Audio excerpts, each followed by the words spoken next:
प्रश्नावली 4.4 में हम देखेंगे किस तरह से हम विविक्तकर ज्ञात करते हैं या मूलों की प्रकृति किस तरह से होती है ये ज्ञात करेंगे। तो उसके लिए हमें 3 नियमों को यह ध्यान देना होगा। विविक्तकर अगर हमारा धनात्मक में आता है तो मूल वास्तविक होते हैं, ऋणात्मक में अगर आता है तो मूल नहीं होता है, यदि शून्य आता है तो उसका मूल बराबर होता है, यानी धन में आया तो वास्तविक मूल हुआ, शून्य आया तो बराबर वास्तविक मूल हुआ, और अगर ऋणात्मक में आया तो हमारा वास्तविक मूल नहीं होता है। मतलब तो विविक्तकर ज्ञात कैसे करते हैं या मूलों की प्रकृति कैसे ज्ञात करते हैं, ये बहुत ही आसान होता है। आपका सूत्र हुआ विविक्तकर d बराबर बी स्क्वायर माइनस 4ac। पीछे जो हमने द्विघाती सूत्र पढ़ा था उसमें भी इस सूत्र का प्रयोग किया गया था। तो विविक्तकर d बराबर बी स्क्वायर माइनस 4ac हमें कहाँ से मिलता है, जैसे हमारे पास ये बहुपद दिया हुआ है 2x square minus 3x plus 5। तो जो दो घात वाले में गुणा करे, यानी कि यह 2 हमारा क्या हो गया a हो गया, दूसरा पद ये हमारा b हो गया, फिर ये क्या हो गया जो अंक है वो c हो गया, यानी a b c सबसे पहले ज्ञात कर लेंगे। फिर विविक्तकर में हम d बराबर बी स्क्वायर माइनस 4ac की जगह पे सबके मान रख दिए इस तरह से।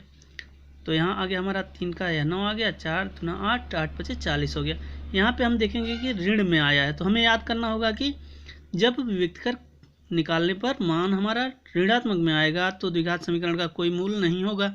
अगर यही धन में आया होता तो 2 मूल वास्तविक होते, यदि शून्य आया होता तो 2 मूल बराबर हुए होते। ठीक है, तो बहुत ही आसान होता है मूलों की प्रकृति ज्ञात करना, या विविक्तकर ज्ञात करने के लिए परीक्षाओं में पूछता है तो वो भी हम इसी तरह से ज्ञात करेंगे, विविक्तकर ज्ञात करेंगे। यदि मूलों की प्रकृति पूछता है तो आपको नीचे एक लाइन लिखना होगा कि मूल हैं, कैसे मूल हैं, वास्तविक हैं या काल्पनिक हैं, कैसे हैं। फिर देता है प्रश्न में कि k का मान ज्ञात कीजिए यदि द्विघात समीकरण के मूल बराबर हों। मूल बराबर होने का प्रतिबंध क्या हुआ, हमारा मूल बराबर होने का प्रतिबंध हमारा क्या हुआ, जो हमारा विविक्तकर निकालेंगे बी स्क्वायर माइनस 4ac उसका मान आएगा 0। तो आप इस पर डायरेक्ट मान रख सकते हैं।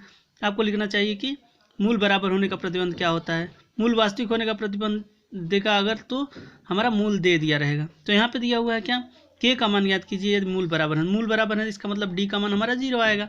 तो सारे पहले हम a का मान, b का मान, c का मान इस तरह से हम निकाल लिए, फिर विविक्तकर का सूत्र लिख लिए।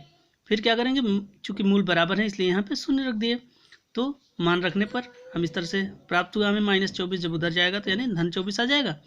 इस पर से घात हटाएंगे तो ये करड़ी में आ जाएगा, करड़ी में 24 का मान होता है 2 करड़ी में 6। इसी तरह से प्रश्न नंबर 3 दिया हुआ है, क्या एक ऐसी आम की बगिया बनाना संभव है जिसकी लंबाई चौड़ाई से दोगुनी हो और उसका क्षेत्रफल 800 वर्ग मीटर हो।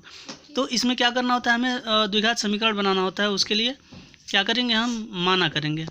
मान लिए प्रतिबंध के अनुसार हम चौड़ाई को मान लिए x, तो लंबाई उसका दोगुना है यानी 2x हो जाएगा। हम जानते हैं क्षेत्रफल बराबर लंबाई गुणे चौड़ाई होता है। क्षेत्रफल पहले से दे दिया हुआ है 800 वर्ग मीटर, तो 800 रख दिए, लंबाई और चौड़ाई दोनों रख दिए।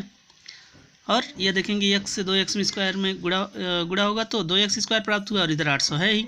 फिर ये 2 गुणा कर उधर जाके बटे में जाएगा, भाग करेगा तो 400 प्राप्त हो जाएगा। और इस पर से जब वर्ग घटाएंगे तो ये क्या आ जाएगा, करणी में आ जाएगा। करणी में 400 का मान हो जाएगा हमारा 20। तो ये हमें प्राप्त हो गया चौड़ाई। इस तरह से लंबाई उसका दोगुना है तो 2x कर देंगे, यानी 20 दूना 40 हो जाएगा। इस तरह से हम प्राप्त कर लेंगे इबारती प्रश्नों को भी।